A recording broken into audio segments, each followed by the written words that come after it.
Okay, so today we are going to be looking at actually our whole series. It's already up there. It's called Exiled. And we are going to be looking at the story of Daniel. Do any of you guys know Daniel? Okay. Without going crazy, raise your hand. What are some things that you guys know about Daniel? Yes. He was very committed to God, and even so to being thrown into a lion's den. Yeah, he was committed to God and he got thrown into a lion's den. Yes, Nate. He was actually an advisor to the region of Babylon, which I believe was part of the Persian Empire. And he actually was convinced by the other wise men to make a law that everybody could only pray to him.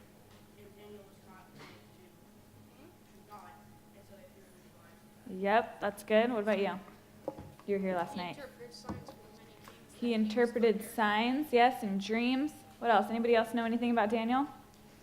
Other than he was thrown in the lion's den. Fine, Karis. He was friends with Shadrach, Meshach, and Abednego. Yes. He was friends with Shadrach, Meshach, and Abednego. So, Daniel, the most common story we know about Daniel, whoa, yay. The most common story that we know about Daniel is that he was thrown into the what? The lion's den, right? And when we were growing up, that story was taught in Sunday school all the time. But there's so much more to the book of Daniel that I don't think we're taught very often. And in fact, this may be the first time you guys are hearing some of this stuff. But there's so much that we can learn from Daniel and the type of person that he was in the place that he lived. So we're going to actually go to the book of Daniel, and we're going to start in chapter 1. And we're going to be reading quite a lot today in your Bible, so just try your best to follow along. And if you're not following along, just don't distract your neighbor so that they can pay attention. But look for the book of Daniel. It's in your Old Testament. It's towards the end of the Old Testament. It's after like Psalms, Proverbs. Yes, Ezekiel. And it's right before Hosea, which is a weird book. Getting towards the end of the Old Testament. Not a weird book in the fact that it has nothing good in it, but it's just a weird name for a book. So, Daniel, chapter 1. We're going to be in chapter 1.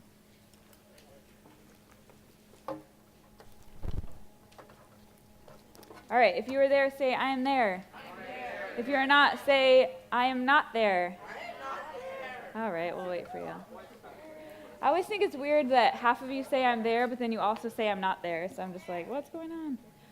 All right, if you are there, follow along with me. If you are not, catch up or just listen. But we are going to actually be starting in verse 1. And if you guys are confused at what I'm reading and you're like, I have no clue what's happening right now, don't worry, I'll recap once I stop, okay? So you won't be in the dark. All right, Daniel chapter 1, verse 1. It says, in the 3rd year of the reign Jehoiakim, king of Judah, Nebuchadnezzar, king of Babylon, came to Jerusalem, and he besieged it. And the Lord delivered Jehoiakim, king of Judah, into his hand, along with some of the articles from the temple of God. These he carried off to the temple of God in Babylonia and put in the treasure house of his God. So basically what happens is there's this king, Jehoiakim, and he's in charge of Jerusalem, and King Nebuchadnezzar, which if you've ever seen VeggieTales, he was like the really ugly zucchini thing. King Nebuchadnezzar comes to Jerusalem and he besieged it. Do you guys know what that means? He took it over. He said, this is going to be my land. And he went into their temple and he took a bunch of their important stuff and he brought it to his temple to worship his God, who is not Jesus. And he took over the city and brought all of his stuff back to Babylonia, okay? Pick up in verse 3. It says, then the king ordered Ashpenaz, chief of his court officials, to bring to the king's service some of the Israelites from the royal family and the nobility, young men without physical defect, handsome, showing aptitude for every kind of learning, well-informed, quick to understand, and qualified to serve in the king's palace. He was to teach them the language and literature of the Babylonians. The king assigned them a daily amount of food and wine from the king's table. They were to be trained for 3 years, and after this, they were to enter the king's service. Among those who were chosen from Judah were Daniel, who's our star of the story today, Hananiah, Mishael, and Azariah. The chief official gave them new names. To Daniel he named Belshazzar, to Hannah, or Hananiah, he named Shadrach. To Mishael, he named Meshach. And to Azariah, he named Abednego, which is my favorite of all the names, Abednego. So we see that this king, Nebuchadnezzar, ugly zucchini guy, comes over to Jerusalem and he besieged it, okay? He took it over and he took all of their stuff from their temple and brought it to his land and put it in his temple. But then he sent Ashpenaz, which is that guy's name, poor guy. He sent him over and he said, I want you to go find all of the young men. And what were some of the things he said? He said, handsome, right? Smart. They have the ability to learn really well. They are qualified to serve. He said, I want you to go over to their land, and I want you to take all of their young, handsome men who are smart and who are willing to serve and bring them over here because we're going to train them to be like us. And we're going to teach them all the things that we know. And we're going to make them eat our food. And we're going to make them do things the way that we do things. And then when they're ready, in 3 years, they can serve in our army and they can serve for us. And so Daniel was one of those guys, and then his friends. There was a bunch more guys, I'm sure, but these are the only ones we hear about. They were kidnapped from their land where they believed in God and they lived lives serving God. They were kidnapped from their land, and they were brought to this place by evil zucchini guy. And they were brought to this place, and he was trying to brainwash them. He was trying to teach them things that had nothing to do with their God. He was trying to take their God away from them. He was trying to make them eat things that they knew they weren't supposed to eat. And back then, Daniel was a Jew, and they had to eat kosher. They had to eat certain things. They couldn't drink alcohol, and they couldn't eat certain meats and all of this stuff.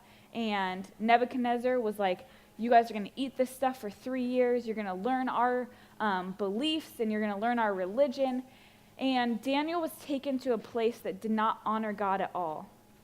He was taken to a place, in fact, where they were trying to take God out of everything.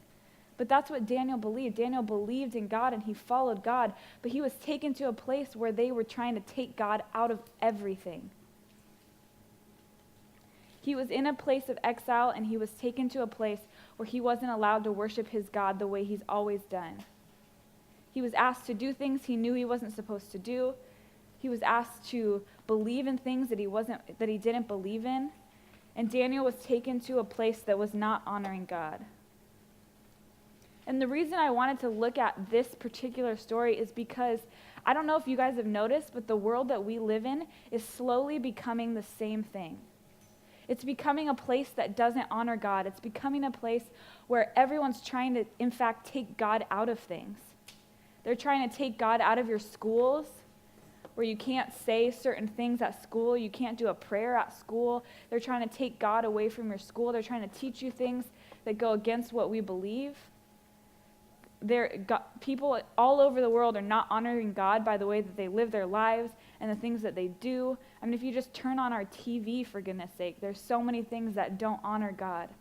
And our world is slowly becoming just like Babylon, just like the place that Nebuchadnezzar was. It's becoming a place that doesn't honor God and becoming a place that takes God out of everything. And Daniel was a courageous guy, and he had a lot of good things about him. And one of the things that he did is in the midst of this place that he was in, he still honored God. And he did it faithfully. And there's a verse, it's not on your note sheets, but if you guys want to write it down somewhere, there's a verse in Jeremiah 29, verse 7. It says that also we need to seek peace and prosperity of the city to which we have been carried to. Pray to the Lord for it, because if it prospers, you will too. And Daniel was in a place of exile, and he was in a place that wasn't honoring God. And we are in a place of exile, and we are in a place that doesn't honor God. But God says we need to pray, and we need to seek peace for our nation, for the place that we live. Because if we pray for it, it says that when it prospers, so will we. And guys, the first thing I want you to understand, and it's on the top of your note sheet, is that this is not us against the world, but instead it's us for God. It's not us against the world, it's us for God. And Daniel wasn't trying to fight the system. He wasn't trying to go crazy on everyone there. He just knew that he believed in God, and we see that throughout the whole book of Daniel. And we'll learn tons of stories about Daniel and everything that he believed.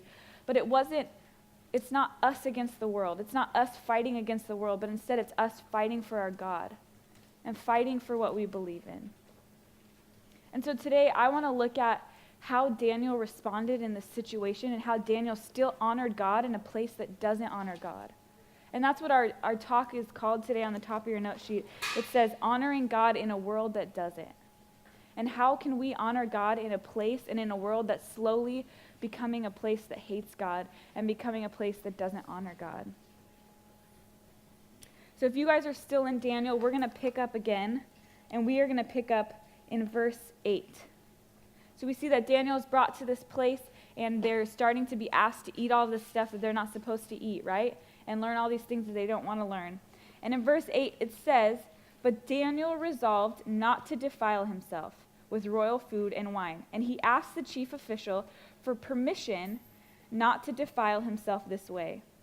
Now God caused the official to show favor and compassion on Daniel, but the official told Daniel, 'I am afraid of my lord the king, who has assigned me your food and drink. Why should he see you looking worse than the other young men your age? The king would have my head because of you.' And Daniel said to the guard from the chief official had appointed over him, he said, 'Please test your servants for 10 days and give us nothing but vegetables to eat and water to drink. And then compare our appearance with that of the young men who eat the royal food, and treat your servants in accordance with what you see.' So Daniel says, hey, me and my friends aren't supposed to eat this food. And he goes to the official and he says, hey, is there any way that we can not eat what everyone else is eating because we're not supposed to? Is there any way we can just eat vegetables like we are supposed to and like our religion allows?" And it says that the official was filled with compassion, but he was nervous. He was like, I don't want to get in trouble with the king because he's a scary zucchini guy, right? He's like, I don't want to get in trouble with him because he'll have my head if you don't eat the same way as everybody else. But Daniel said, please just let us try and eat our food the way we eat it, and then test us in 10 days and see how we look, and see if we look the same as everybody. And did it sound like Daniel went to this guy and was just screaming at him and yelling at him like, hey, we need to eat our food this way? Did it seem like that at all? It seemed like Daniel went to this guy in such a nice way, and he just said, hey, is there any way we can eat the food that we're supposed to eat?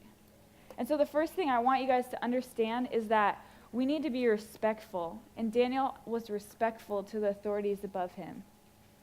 And that's the first way that we can honor God in a society that doesn't. Daniel didn't go to this chief official and just like blow his head off and was like mad and was like, I can't believe you're making us eat this stuff. We're not supposed to. Instead, he went to the guy and said, hey, is there any way that we can eat the way we're supposed to? He was respectful about it. And guys, there's going to be authority in our life, and I'm sure there's even authority in your life right now that you're like, I don't want to respect them. They tell me to believe things I don't, or they are rude to me, or they teach me things I don't want to know, or they do things unfairly to me. Because we all have parents, right? We all have teachers in our life. We all have coaches in our life. We all have people that were placed in authority over us that are hard to obey sometimes, that are hard to follow. But there's a verse in Romans, and you guys don't need to turn there. It's on your note sheet if you want to look at it later. Boys in the front row, shh. There's a verse in Romans. It says, let everyone be subject to the governing authorities, for there is no authority except that which God has established. The authorities that exist have been established by God. Therefore, whoever rebels against authority is rebelling against God, what God has instituted, and those who do so will bring judgment on themselves. Do you guys know who wrote the book of Romans? Paul, the Apostle Paul. And when Paul wrote this, there was this guy in charge at the time, and his name was Nero, okay? And do you know what Nero did? Nero was awful. And in fact, this is kind of graphic and really sad, but when Nero would like have parties or do crazy stuff, he would actually find Christians and he would kill them, or he would tie them to poles and he would light them on fire. This guy was insane. But Paul still wrote, we need to respect our authorities. That was Paul's authority at the time. When he wrote that verse, he said, we need to respect the authority that's above us because God has put them there. Just like Paul respected that guy, Daniel respected the king, even though he was in a place that he didn't believe what he believed, and he didn't agree with the way the king did stuff. And God tells us in the same way we need to respect the authority that's in our life because God put them there for a reason. And God says, if you don't respect the authority in your life right now on earth, how are you supposed to respect God? If you have a hard time respecting your parent or respecting your teacher or respecting your coach, how are you supposed to respect God, your Father? And if you're struggling with respect, if that's something that's hard for you, do you know what God tells us to do? He tells us to pray for those people. He says those people in your life that you feel like it's hard for you to respect them, you should be praying for those people in your life. Maybe pray that God softens their heart or God softens your heart.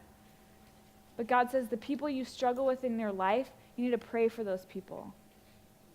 And so Daniel, the first thing we learned from Daniel is that he was respectful, and that was honoring to God. And the second thing that we see, and this one might be kind of confusing to you guys, but he had sincerity of faith. Sincerity of faith. And on here it just says sincerity, but write down sincerity of faith on your note sheet. And in verse 9, we see that when Daniel comes to the officials, it says, now God had caused the official to show favor and compassion on Daniel. Sincerity of faith meant that Daniel trusted his God, and Daniel knew that his God was going to be there with him. Daniel knew that even though he was in a dark place, if he was faithful to follow Christ, God was going to use him for awesome things. And it shows that God was faithful to him there. He said that the guard had compassion on him. I bet you that guard was a scary guy that was mean to people, that had to bring down the law, bring down the hammer. But when Daniel went to him, he was filled with compassion that came from God. God was faithful to protect Daniel. And Daniel believed that God was going to take care of him and believed that he was going to provide for him. And God tells us that if we live a life that's following Christ, that's trusting in Christ, even though we're in a dark place, God's still going to use us for awesome things. If we're seeking God, even though we live in a place that doesn't seek God, he's going to use us for good things. You guys have heard the verse, you are the salt and the light of the earth, right? It tells us that if we go out and we live as the salt and the light of the earth, God's going to use us for good things. And so Daniel trusted his God that even though he was in a dark place, God was still going to use him. And that was honoring to God in the midst of a place that didn't honor God. And the third thing that we see is Daniel was humble. He had humility. We already read it in verse 12. It says that Daniel said, please test your servants. Daniel called himself a servant. And he was the one that was kidnapped, taken away from his family, taken away from his land that he lived in. He was taken to this place that was teaching him all the wrong things, telling him to do all these horrible things. And Daniel put himself low enough to say that I am a servant. He said, test your servants. And in 10 days, see if we're just as strong as the other guys. He wasn't arrogant. He didn't come to the guy and was like, well, we know what's best for our bodies, and we know that we need to eat this certain food, and this is what's right for us. No, he came to the guy, and he was humble, and he said, test your servants, and see how we are in 10 days. And guys, the way that we carry ourselves is obvious to the world. The way that we act is obvious to the world. If we have bad attitudes, and if we're arrogant, and if we're proud, and if we're rude, and if we're selfish, all of that comes off to the world. And people see that in us. And that reflects what we believe, and that reflects who we trust. And Daniel wasn't arrogant. He wasn't rude. He wasn't proud. He was humble, and he said, hey, is there any way we can do this? Just test your servant for 10 days. And in the Bible it says that the God detests arrogance. He hates it when we're arrogant. But he gives grace to those that are humble. And he gives grace to those that have a humble spirit. And guys, that's honoring to God. When we live in a place where we're not treated right all the time, and where people tell us things we don't want to hear, or tell us to do things we don't want to do, but God says, when you guys are humble, I'll give grace to those people. And that's honoring to God when we are humble. And the last thing that we see from Daniel is that he had a strong work ethic. And maybe you're like, What does this have to do with anything? He had a strong work ethic. Well, it says in Daniel chapter 1, verse 20, at the end of the chapter, it says, in every matter of wisdom and understanding about which the king questioned them, he found that they were 10 times better than all of the magicians and the enchanters in the whole kingdom. So Daniel was this guy brought against his will to this place and called to do things against his will. And yet he worked hard. Even though he didn't believe in it, he worked hard. And it says that the king saw that they were 10 times better than any of the people in the class. Isn't that crazy? Daniel was willing to work hard and have a strong work ethic, even though he didn't believe in everything that was going on. And there's a verse in Colossians 3:23 that says, work hard with all of your heart as if you're working for God and not for men. It says, work hard with all of your heart as if you're working for God and not for men. We're called to work as hard as we can, and we just need to act like we're serving God, even when we're serving people on earth. Because people are going to ask us to do things, and people are going to put us in positions that we don't want to be. But God says, work hard. I had a friend in high school. Her name was Morgan, and she was in a science class, and one time she had to write this paper on evolution and how the earth came to be and how we came from monkeys and all of this stuff. And she had to write this paper, and she was like, she's a Christian, and she was like, I don't believe any of this stuff. And so she went to her teacher and she said, hey, is there any way that I can write my paper on what I believe and the things that I believe in and how I believe creation came to be? And the teacher said, no, you can't, because I'll just fail you, the whole class. And she was like, okay, so do I have to write this paper on evolution? And the teacher said, yeah, you do. And so Morgan said, okay. And she wrote the paper. And she did her best. She worked super hard to write this paper. And she got an A on her paper. And she brought it to her teacher, and she said, hey, I wrote the paper the way you wanted. This isn't what I believe, but I did what you asked. And she turned in the paper, and she got an A on her paper. And I think that's a perfect example of what we need to be like, because especially in school, there's going to be things that we're taught that aren't what we believe. There's going to be things that we're told that aren't honoring to God. But we need to work as hard as we can to honor God. We need to be respectful. We need to trust that God will provide for us. We need to be humble, and we need to work hard as if we're serving God and not the people on earth. And so my challenge for you guys this week is, it's not up there, so you're going to have to write it down, is I want you guys to take Daniel's example. I want you to take his example and use it as you go back to school this week. Find ways that you can be respectful to your teachers or to your friends or to your parents. Find ways that you can have sincerity of faith and trust that God's going to use you. Find ways that you can be humble, and find ways that you can work hard as if you're working for God. Because guys, we live in a world that's slowly starting to honor God less and less. But if we follow Daniel's example, we can honor God in a world that doesn't.